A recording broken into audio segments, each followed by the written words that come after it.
The computer. Recording. Okay, we can reconvene. Sure. Did you want to say anything about what was in the chat now, or do you want to talk about that at the end? I replied to the chat, and like if there are more questions, then I'll like come back to that maybe. Okay. Yeah. All right. So now we are trying to move from where we were. So we had like ground-based telescopes on Earth. We were trying to measure the temperature, the water vapor. But now let's move into a little bit advanced forms in which we had our first flybys. Really interesting. The flybys. So the first flybys USSR attempted, but they were not so lucky when it came to Mars. So there were the Mariner 4 aircraft, the spacecraft was the first to get data. It was a flyby mission that went like past Mars, and it was trying to grab some images. And Mariner 4 was the first to get some images directly from Mars. So the image on the right was like one of the best images of the surface of Mars that we have seen. It looks not so great because now we have really good images. But at that point, this was one of the best images that were captured. And you see this thing in here? This was probably the atmosphere of Mars. So really interesting, and like it began an era of like Martian exploration, the Mariner 4. And there were like subsequent Mariner missions, 5, 6, 7, 8, and like so on. Not all of them were successful, but a few of them were like really successful. So Mariner 4 gave us images like these in which you can see like does this not remind you of some other planetary body like right away? Mm-hmm. It's the moon, right? So we saw that like moon was not that interesting a place for habitability, and it was giving similar results. Like, okay, it was probably craters, and you can see this is the crater rim probably, and this part of the rim was probably degraded.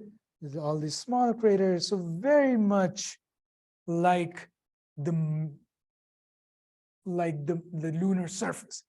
We did not see any canals at all. Big disappointment for the Martian community, because they're like, if you were expecting canals or green-bodied aliens, they were not present in these images.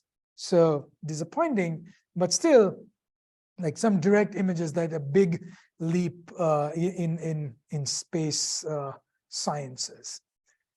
Now I'm showing this image because like this was the type of data. I do not know if I shown this image before, but this is one of my favorite images of all time. You see these different numbers. So these numbers like were how the Mariner aircraft was communicating with Earth in terms of like these small numbers. So like the scientists at NASA, they were like printing out these different numbers, and each number corresponded to a color coded image. So they took these, and this is the actual pastels that were used to color these like number strips. So using this, they were able to like color these thin strips and then paste these different strips to get the image of Mars. So this was the image, the first image from the Mariner 4 that we were able to recreate. And this is how we did it. So this is one of my favorite images of all time. Really looks funny at some, but at that point, it was the best image that we could get. So a lot of history and a lot of like technology went to this. Now, like we also got images like this, but that took a lot of time. The scientists were so impatient that like, we'll just hand color it and let's see how that looks. And that's why in that impatience, this brilliant image was generated. Now, soon after, there were like a few mishaps. I think Mariner 6 and 7, 5, 6, 7 did not make it, but Mariner 9 was able to go. And this is the image of Mars that it got. Really disappointing. There's nothing on the surface. Can you guess why there is why this is looking like nothing is happening on the surface? No craters or no nothing? That's a good guess, but it was not overexposed. There were dust storms on the surface going on that time. So we were not able to get any image at that. Really disappointing. But as the dust storm begins to settle, these dots are like the images, artifacts from the image, but these three were the first geology to show up on Mariner 9, because they were so high up in elevation that the dust settled really fast on those high elevations. So these are volcanoes on the surface. And this region is called the Tharsis region. And we'll see, this is called the Tharsis bulge. Call it the bulge because it is so high and so big. It actually bulges out of the surface of Mars. So that was the first image, that was the first geology that we were able to get from the surface by Mariner 9. These are the Elysian. So this region is a volcanic region because you can see these different volcanoes, and we'll also see the Olympus Mons volcano in a bit. So as I was saying, so we see different volcanoes and their calderas on the surface. So you remember the calderas on the Hawaiian. So if you go to Oahu or the Kilauea, so you see like these kind of like calderas. We saw similar calderas on Mars. So that gave us some idea that, like, okay, Mars might have been volcanically active at some point in the past and had these huge volcanoes and these calderas. And like there are like 3 or 4 beautiful images that we got from the Mariner 9. All right, we also saw really weird images like this. So this is a place called, there is a thing called the chaos terrain on Mars. For good reason. We could not make the head or tail out of these kind of images from Mariner 9 spacecraft. Like, what is it? Like, it is just chaos. We also have this region called the Noctis Labyrinthus region.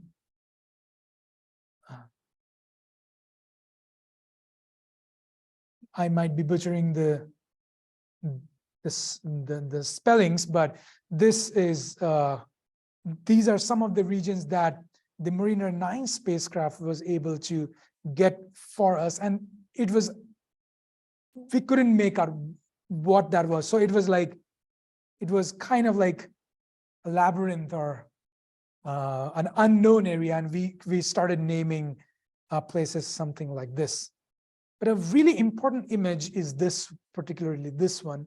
And you can see this region that we see in here really comes out. Can anyone guess what this is? Like, I mean, it's there.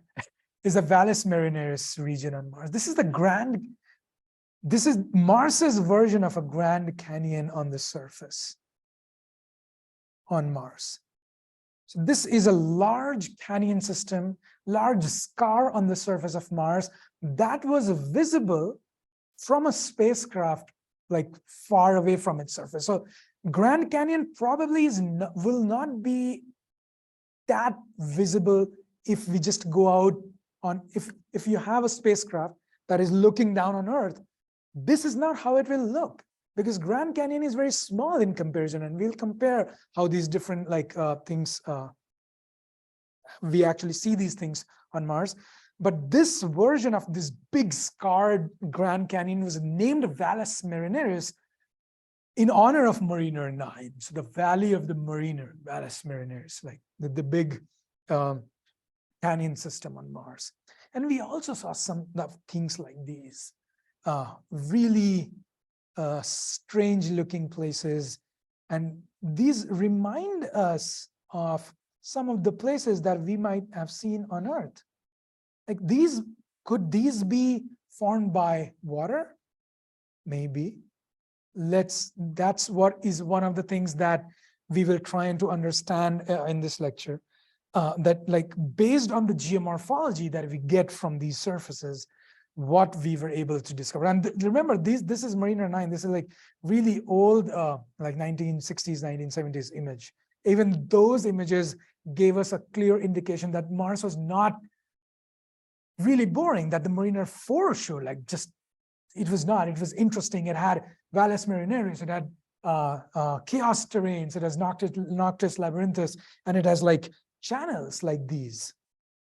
Does it look like the drainage that we see on Earth? So this is an image that I took from the region in Tibet, in which you see these different channels coming out, and we call it the dendritic drainage, in which these things go as like the hair-like structure. So this is the main channel, and this is the channel that comes out of that, comes out of that, comes out of that. This is what we are seeing in a dendritic pattern.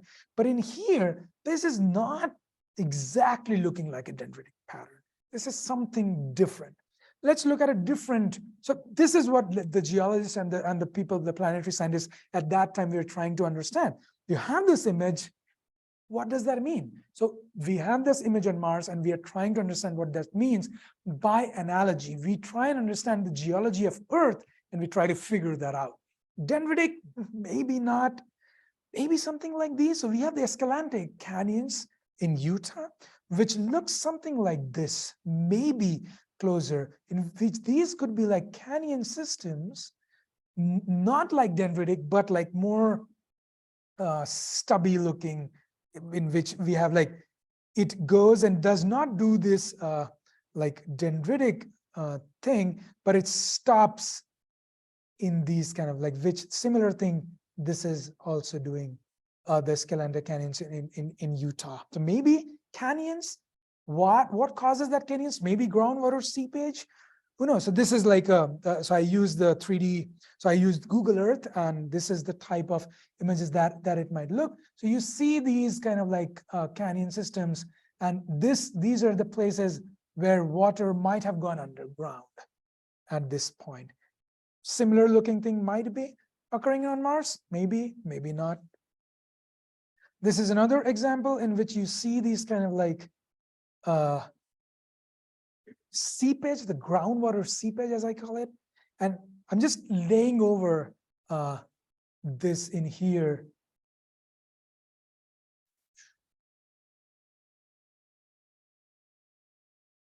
Just laying it over in here. It looks like it kind of looks like this groundwater seepage too, that we have in Florida. Could be, who knows? Maybe liquid water, maybe not, maybe groundwater, surface water. So we need more ideas. We need more information to make an informed guess at this point. All right. Now, once we have those really interesting results from the surface, NASA went and sent these Viking landers. So it had 2 landers and 2 orbiters together leaving for Mars, and they landed at 2 different places, and they were sent to do some biology experiments. And we'll look into the details of these biology experiments a little later in the next class, in which they were like gas exchange experiments that were done to understand if you have organics on the surface of Mars or not. The bad, so this is how they look, very similar looking orbiters. So they were like orbiters and landers, like paired landers and orbiters at 2 different places, landing on the surface of Mars at 2 different places. And this is what they saw. really dead, desolate. But the red color again, like was showing really prominently in these. And they started doing these labeled gas experiments in which they were trying to understand if there is biology on the surface of Mars or not. And these are the different experiments. The basic idea was that we will discuss this in the next class, but the basic idea was that it failed. We were not able to confirm life on the surface of Mars. So Viking kind of like made the planetary scientists upset. But after having the ALH 84001, there was a renewed interest in Mars exploration, and we had a slew of different kinds of orbiters that were sent. So you see here, Mariner 9 was sent in 1971, and soon following those, the Vikings were sent in, 1976. But there was a huge 20-year time lapse. What happened between that time lapse? ALH 84001 happened during that time. And I'm so glad that it happened, because all these different orbiters that were sent gave us a much better understanding. And we'll see some of the really interesting results from those. Out of these, Mars Odyssey was really important. MGS, Mars Global Surveyor, MRO is still functioning. So MRO is a Mars Reconnaissance Orbiter. If you have heard about like really high resolution imagery, the HiRISE project, you can look into this one. It's really interesting. And the interesting thing about HiRISE is that it gives you really high resolution pictures, and common people like us, we can request NASA to take images of a certain location, and they do it under the HiVish program. So this could be one thing that you can get together with your students, can request to take a really detailed like imagery of a location on Mars, and they will do it. I'm sure there's a big waiting time to it, but it's still working, so you can still get some really neat images. So I'm showing this image to just show how advanced things have become now. So this was the Mariner 4 aircraft, the image that we just saw. And if we zoom into this, this was a Mars Odyssey image. This and this are both Mars Odyssey images, really better, high quality imagery from that. But the MRO, or the HiRISE, and the images that I'm talking about is also like working, is the one that is working right now. This is the resolution at which you are getting. So you are getting the resolution about like, so this is about 100 feet. So this is the spatial resolution that you're getting images from Mars. Really intricate details. And this is, and we get hyperspectral data, like we get information across a various spectrum, the spectrum that I showed. We get data from an instrument called the CRISM. The CRISM gives you images from different kinds of spectrum. So from Mariner 4 to MRO is a huge, huge gap. There's a huge leap that we have taken from that. This is a really interesting image. This is called the MOLA image, the Mars Orbiter Laser Altimeter. So this is an image that shows, it is color coded to represent the elevation on Mars. And since Mars does not have, so what it does, so there is a spacecraft, I think it is the MGS, the Mars Global Surveyor, but I might be wrong on that. It has a laser altimeter. What it does, it shoots laser on the surface of Mars, and then we know the speed of that laser, and it calculates the time in which it comes back reflected from the surface, and that it does that. And if you know the time, if you know the speed, you know the distance. So when you know the distance, you can have an elevation map or the elevation of that particular region. Do that millions of times across the entire surface, and you have something like this. So the elevation map of Mars. We have different kinds of instruments and all these different orbiters. We have thermal imager, we have UV vis imagers, different kinds of imagery. But I like this because this gives us an information about the elevation.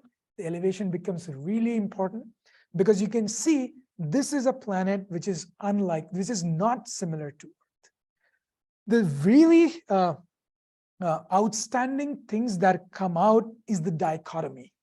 We are seeing that it's not, first of all, there's no liquid water on the surface, as we can see from the mola, but you can see really smooth surfaces in here. So this surface is really smooth, and there, so this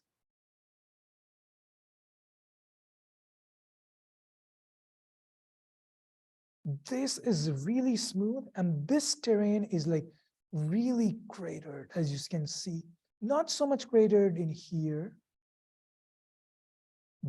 These really big basins. So let me talk a little bit about the color coding. The whites that you might see in here are about 12 to 15 kilometers above the sea level. There is no sea, but anytime you see a yellowish color, that is kind of like the sea or the sea level for Mars, like 0. So you see the 0 in here. This is about the yellow color. So anywhere you see 0, that's the datum, that's the sea level for Mars. Anywhere between the hotter colors, the hotter it gets, the higher in elevation it becomes, and the cooler it gets, the cooler it becomes. You see, this is the Hellas Basin that we were also able to identify in a previous old, like, who did it? Maybe it was one of the 1600 astronomers who find out the Hellas Basin, or Christian Huygens did it. I don't really remember, but this exists, and this is basically really deep. These are really high, these things, because these are so white. So red is higher, but the whites are the highest elevations that you might get. This is the Olympus Mons, and we'll talk about those, but these volcanoes like this, and this are really high in elevation. There is this low elevation northern plains. So we call it the northern lowlands, the northern lowlands. And we have the southern highlands. So these are the southern highlands. This is heavily cratered. The southern highlands are heavily cratered. This is really smooth. Can you take a guess which was the older surface?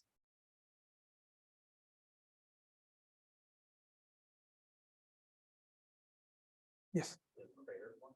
Why? You're right. Because it shows the evidence of having craters and things falling into it. And that craters happened when Mars was first forming, right? So when Mars first started, there were so many like loose bodies in the solar system, and they were all kind of like accreting. So when you have all these different impacts happening on the surface, it creates a crater. So the more craters you have, the older it gets. Now, on Earth, we don't see that many craters. Why? Because we might have craters, but geology doesn't like depressions or elevations. So what it's trying to do is it's trying to erode the mountains and fill in those basins, erode the mountains, fill in the basins. So geology doesn't like all these, like geology wants everything to be flat. So with time, everything will eventually become flat. So the mountains will erode and they will fill up the basins. In here, the Mars at one point of time was cratered all over. But what happened in the northern plains? Geology happened to the northern plains. Something newer, something younger kind of eroded those craters or filled in those craters. So we'll also see that there are pseudo craters on Mars if I get some time, or I'll just show you. In here, if you want to believe me, this area kind of looks like a little deep, this area. But it's not that deep. This might be a pseudo crater that actually got filled, maybe.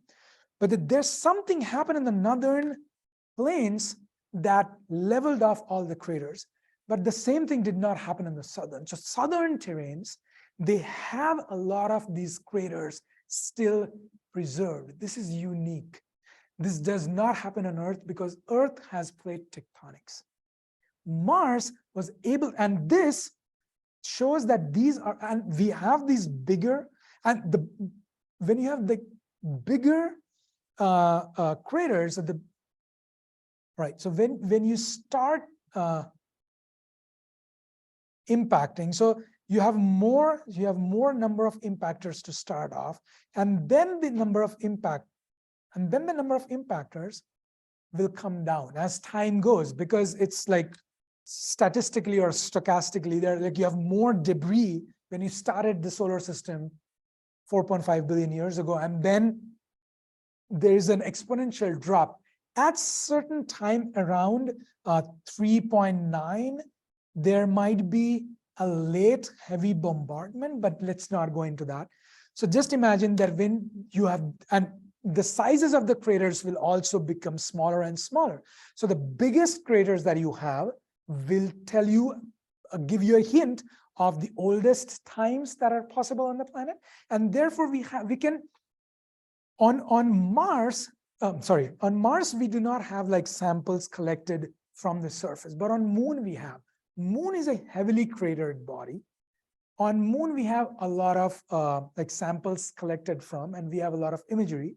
So what the geologists, the geophysicists did, that they kind of converted these craters into a rough sense of the timeline. And we call that crater counting.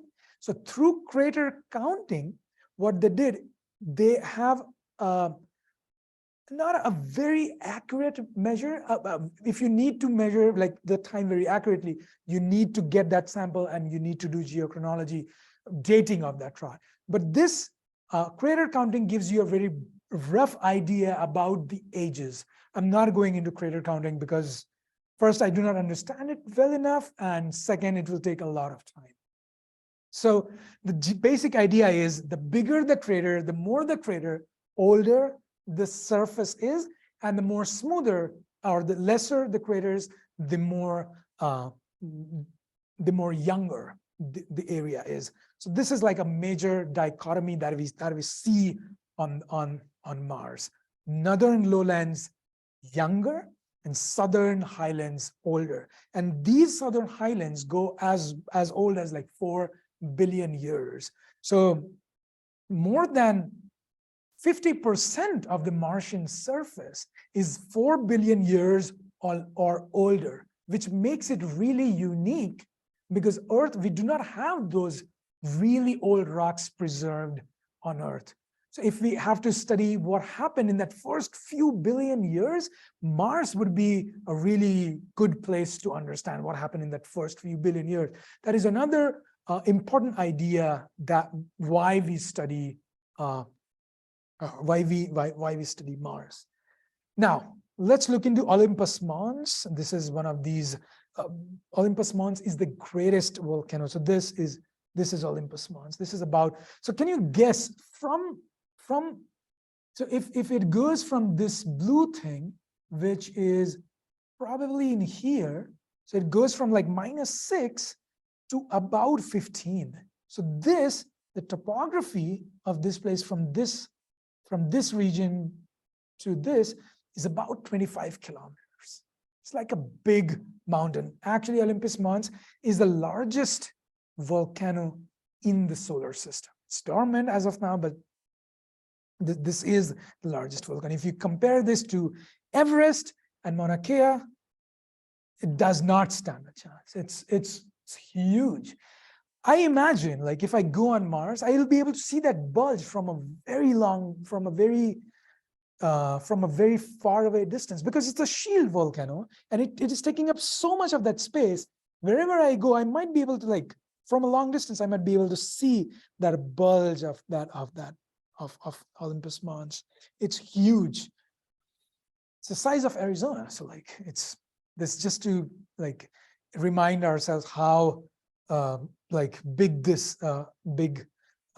this volcanic system is. The other really important thing in here is, there are so many, but these two are my favorite, the Valles Marineris system. So the Valley of the Mariner, the Grand Canyon, or the grandest canyon in the solar system. We have not detected a bigger canyon system anywhere in our solar system. Again, bring things into context. This is the size of the system. It's like 4,000 kilometers long. If you just superimpose on the map of USA, it goes from east to the west. It's huge. And then let's superimpose the Grand Canyon. This is how minuscule it will look. So if this is the entire Grand Canyon, this is the small thing, this is the Grand Canyon on Earth, and this is the huge Grand Canyon that we see. All right, there are so many others. So I was talking about Hellas Basin, Noctis Labyrinthus, many more. Don't have the time for all of them, but let's quickly go through these craters and surface edges, which I already did, but understanding like, okay, the oldest surfaces are heavily cratered, and that gives us an idea about the geological timeline of Mars. So you start off with 4.5 billion years ago, and this is somewhere at 0. This is the present, and you see you start off with this pre-Noachian, where you do not have any data left because it was so it was like the Hadean Earth, like really you do not have any rock record. But you move into the Noachian, anywhere between 4 billion years, you start getting into the Noachian. Noachian is the age of Noah. So the biblical character Noah, like the times when we had liquid water, things like that on Mars. And then you anywhere between 4 to about 3.7, we call it the Noachian period, the geological period on Mars. Anywhere between 3.7 to maybe like 3.2, 3.3, we call it the Hesperian age on Mars. And the last 3 billion years is the Amazonian period. And in that, all these heavily cratered terrains are basically Noachian to Hesperian. And all these Amazonian, the northern lowlands, maybe a lot of like all these Amazonian aged terrains. What created these Amazonian? It could be volcanism. So this region is volcanically active. This could be volcanically active, and these could be volcanic layer deposits.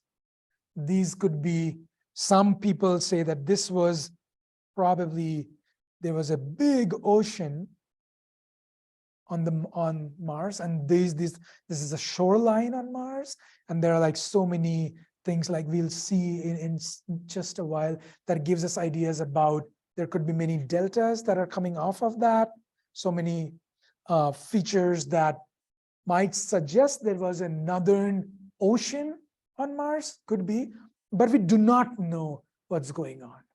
Can you take a guess why we do not know is it sedimentary? So if it was an ocean, we'll have sedimentary deposits.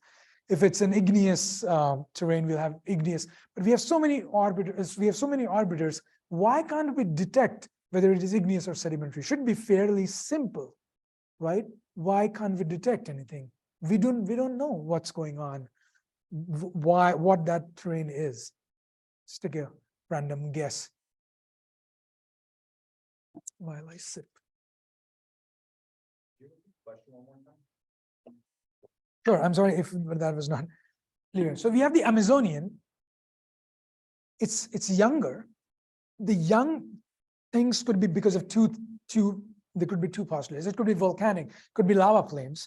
And you see all these different lava, different volcanic regions. Lava could be coming in and could be lava deposits, or they can be sedimentary. If there was an ocean, that could be sedimentary.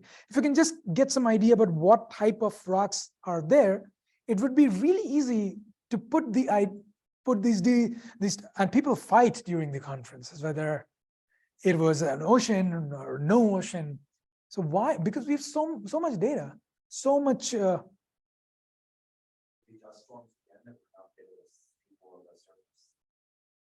you're 90% there. It's the dust deposits. So it's not the dust storms, but when you see the surface of Mars, it is so filled with this red colored dust that we are not able to probe the surface of that. So we are able to just understand it is dust and nothing more than that. So we are not able to understand whether there were sedimentary deposits or volcanic deposits. So that's the problem. We are not able to land any like rovers up there, although we have like one Phoenix lander and one of the Viking landers that went there. But it's so up there, there are like engineering restrictions to landing rovers so high up in the latitudes. But yes, it could be, yes. Could you also, I guess, if you wanted to, like, I forgot the name, but like the equivalent of the Grand Canyon, like, could you look at those to see if there were sedimentary layers, or is it this entire map they really can't put any rovers on? Yes, very nice question. So there are CRISM data, and I say, like, you have really high resolution data of those canyon systems, you get those cut throughs, and we see sedimentary deposits there. So there is a lot of, so let me tell you this, that during the Noachian period, this period had, we think that early Hesperian till late Noachian and starting from early Noachian, we had liquid water on the surface, and I'll go to those things eventually. We had liquid water, and those liquid waters generated a lot of clay minerals. And when you have clay, you think about liquid water, right? So you had a lot of the Noachian, we have a lot of Noachian deposits that were clay, and we also call them Phyllosian times, because like phyllosilicates, Phyllosian, that's the connotation. The Hesperian period, we have a lot of sulfate deposits. For these clay minerals, the liquid waters were abundant, and they were alkaline to near neutral. Then there was a shift in the pH of those liquids, and you move into the sulfate-bearing deposits in which you have a lot of acidic fluid. So you went from a lot of liquid water, which was alkaline or near neutral, to a little bit of liquid water, drying of Mars kind of situation, in which you went from alkaline to acidic liquid waters during the Hesperian, and during the entire Amazonian, it was dry. And in this Amazonian, or during the late Hesperian to early Amazonian, there was a lot of iron oxidation produced. So we have a Phyllosian period in which clay minerals are precipitated. We have the Hesperian period in which a large amount of like the sulfates were precipitated. And during the Amazonian, a large amount of iron oxides were precipitated. So there is a change in the amount of liquid water. There is a change in climate of planet Mars. That's how we interpret these different things. We can look into those craters. We can look into those cutouts in the Valles Marineris. We have a lot of sedimentary, but the northern plain still remains a little bit of a doubt, because the idea is northern lowlands, there's a lot of liquid water, maybe in oceans. There was a paper on tsunamis on Mars, which I thought was a little bit of a, because we first need to establish that we had the Northern Ocean, and then you can go to tsunamis, right? But there's a paper on tsunamis. So people are thinking about all these like ocean. How correct they are, I do not know myself. But the age and whether that is sedimentary of the northern lowlands is still up for debate. But these but in this Grand Canyon in the Valles Marineris region, we have a lot of layered sulfates and things like that, layered sedimentary units. All right.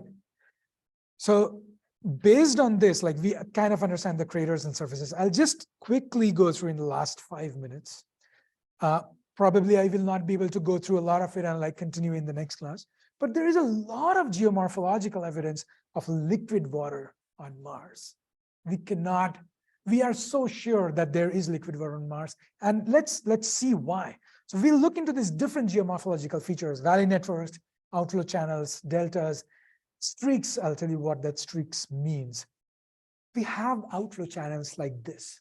So these outflow channels are and you see in this in that middle region between the northern lowlands and the southern highlands, we see a lot of these outflow channels. This becomes really important because if we have, and I'm showing you Kasai Valles which is this region. The image that I just showed was the Kasai Valleys versus this region.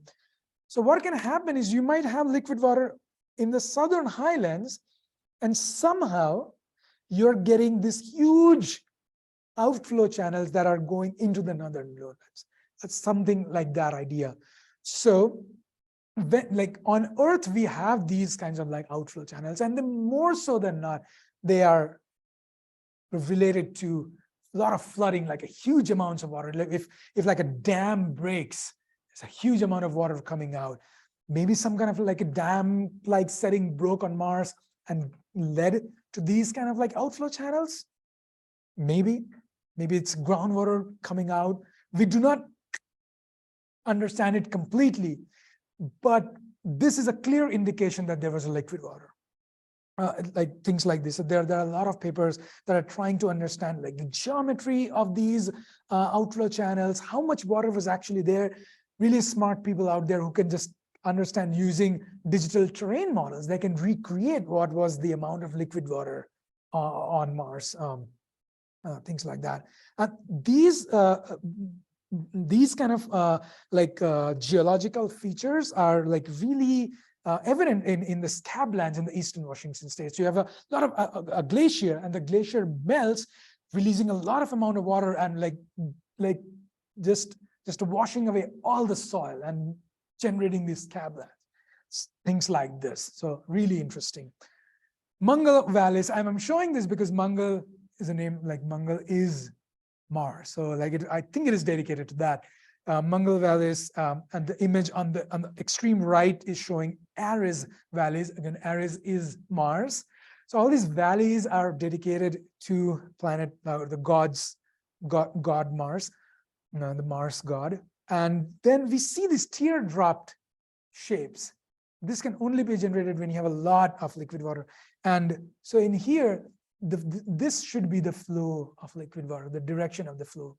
So like liquid water must have flown this way on Mars, right? This is like more and more evidence of like there could be a huge amount of liquid water that created these kinds of outflow channels. And like we had like massive floodings. I will quickly go through these because I don't have enough time. We also have like valley networks, and remember we saw these the dendritic pattern. We can see some of these dendritic patterns in here, in which you are producing these might be indications of maybe rainwater, maybe groundwater that might be coming out from the subsurface of Mars. We do not understand it entirely, whether that was rain or groundwater. Still debates going on about that. But what some of these really young valley networks are inside the Valles Marineris, the Grand Canyon of Mars. If you see, you have this imagery that shows like valley networks. So like these are the younger terrains, most likely the Valles Marineris region. It would be really cool to go and land in this position. But as you might imagine, like landing a rover in these locations will be really tricky. This is the global distribution of valley networks. So they're everywhere. And you see all these old terrains. So like, remember all these older terrains, these were like all the older terrain and the southern highlands. They have a lot more valley networks than the northern lowlands. This might give you some idea that the older terrains, if they have valley networks, it is possible that liquid water was present on Mars during the time the older terrain. So like liquid water was possibly present during the Noachian or the early Hesperian time, geological time scale on Mars. Now we also have deltas, like when you have like huge streams, and if the streams are carrying a lot of liquid, a lot of sediments, they can end up in those like standing bodies of liquid waters in those craters, and they can just deposit their load in forms of deltas. So you have the Eberswalde crater, and I'll show in here, you see this cauliflower kind of looking thing. This is a really nice picture of like a bird food delta. I mean, I was astounded by how like nicely preserved this delta is. And this is no doubt that this was produced by a liquid, by a stream of water that had a huge amount of sediment flowing in. And in that Ebers-Waldy crater, it just deposited its load as a delta. So you have different kinds of delta. Currently, so this is the Jezero crater, and this is the western delta on which Perseverance rover is actually working. So there are new papers coming out on what is the composition of the delta? Is it igneous? Is it detrital? Is it orthogenic? All these kind of really cool things. There are several different kinds of delta. This is the step delta that we have seen. This is a Gale crater, pancake kind of delta that we have seen. The Gale crater is a region where where MSL Curiosity is working right now. We have different alluvial fans, similar to delta, but not so similar. Geomorphologically, I'm not going into that. We have all these deltas and alluvial fans everywhere on the surface, and that too, these things are also located in the southern region. So a lot of evidence of liquid water in the southern highlands, which are Noachian in age. Again, now more evidences of gullies on the crater walls. These different kinds of gullies might be evidence of liquid water, might be evidence of ices that are seeping out. It's still debatable. The only thing that if you just type gullies on Mars, you'll find a Wikipedia page, really, really nice. If I'm not wrong, hundreds of images of gullies are there. Beautiful images. And no doubt that, or some doubt that there is liquid water. Some form of water existed to have created these really cool images, really cool geomorphological forms on Mars. Now, there could also be active gullies. So this image was taken, I think, by the CRISM instrument MRO, 2001. And again, at the same position, we took that image in 2005. You see this new thing coming up. So there could be active gullies on Mars right now. There are also these dark streaks that come and go with the seasons. And we think that these could be evidence of active liquid water on the surface.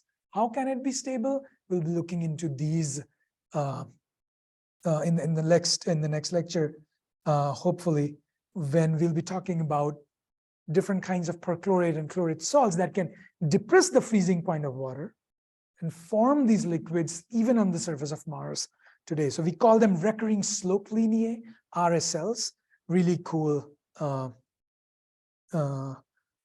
neoforms on the surface of Mars. All right, so I will end here, and we'll go into the evidences of ice, Martian surface ice in the next class and take it from there. Thank you so much. There is one chat question.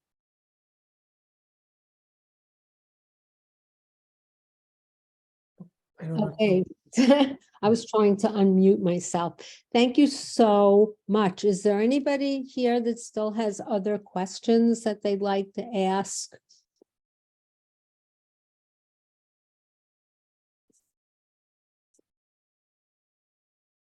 Yeah, I just brought this book. If everyone, one of my friends, Xiao Chen, he gifted this to me.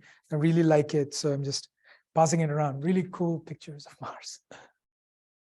Well, you certainly showed us some beautiful pictures. Very exciting. Northern lowlands. Yeah, the northern lowlands. Yeah. Sorry. Yeah. So I didn't follow why is it, I mean, said maybe an ocean, you weren't, there's not really a lot known about why it's so different than the rest of Mars. I mean, I know there's, contrasting terrain and drought, but the northern lowlands is pretty different. So I'm just trying to know your opinion as a geologist. What do you think? It's young for sure, right? I mean, it's not cratered, so that means it's young. Young could come because of igneous and oceans. What do you think? It was cratered and hit by, there's no Yeah. reason to assume that it was asteroid. Yeah. Right? Yeah, it was at one point, and then it got flattened out or smooth. Yeah. Yeah. said ocean, I'm not sure. I mean, no one is. Like, if you can imagine, like there was an ocean deposit, like there was a huge global northern ocean that might have deposited its sediments in those craters and flattened. Yes, that is one of the ideas. And people are trying to look into the boundaries of that northern lowlands and the southern highlands and try and see if you can find out evidences of paleo shorelines and things like that. If there was a tsunami coming out, like there would be deposits from the oceans, things like that. So there is a lot of investigations, but if we do not understand the mineralogy, because if you're trying to understand what minerals form them, that could be a really, if you see primary minerals like olivine, pyroxene, basalt, kind of like a terrain, then it's an idea that it could be volcanic. It could be volcanism. If it is say clay minerals or carbonates or some kind of like sulfates through and through, like most of that, you can say, oh, it could be an ocean. But since we have this dust layer on the surface, if the CRISM goes there, if the hyperspectral imager goes there and tries to understand what's the mineralogy that the instrument is able to identify is the mineralogy of the dust. And that's the problem. We need to go there and like remove the dust. How deep it is, we don't know. It could be centimeters, it could be meters. But I'll show this again, but I'll just show this image. I'm just trying to see.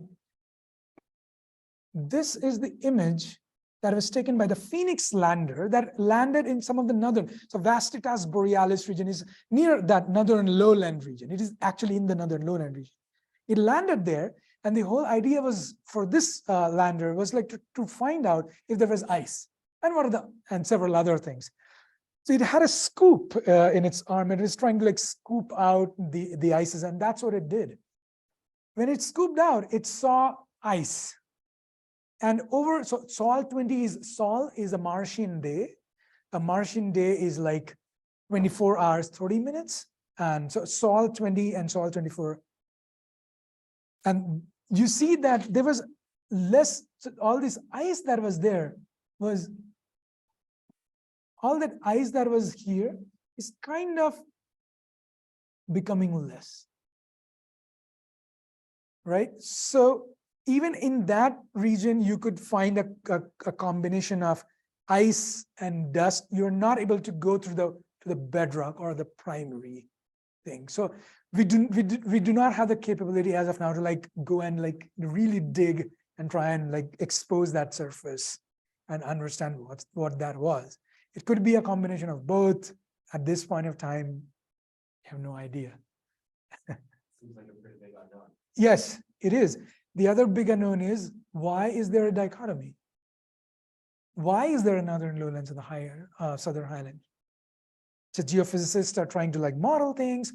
There are so many things. So there's a reversopedia for Mars. Like in the things we do not know about Mars is much bigger than the things we actually know about Mars. I'll be showing some of these ice things, which is really interesting that we actually see on Mars. So there is evidence of like flowing liquid water. In the past, there is evidence of ice on Mars right now, as we see from these. And we have seen, so in here, ice was exposed during some fresh impact, and then that ice was gone eventually. So there is ice. There was liquid water in the past. There could be some amount of liquid water because you saw that recurring slope lineae. Those could be wet. We don't know that yet. There are dry mechanisms that can explain that too. There could be a huge permafrost just below. Like you see this, these are hundreds of meters. And this is a color enhanced image, but this is on the order of hundreds of meters. So there could be like ice layers on the surface. Why I talk about ice and water? Because like the whole idea of this course is like life and habitability. So we're trying to focus the course on like water, liquid water, ice water, and things like that.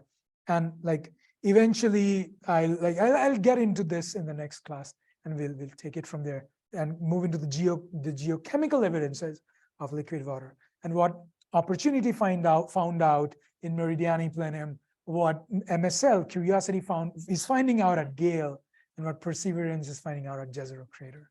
So, yeah, yes. Do you think part of the, any of the alluvial fans in the valley networks, could that also be due to like liquid carbon dioxide as well? Or?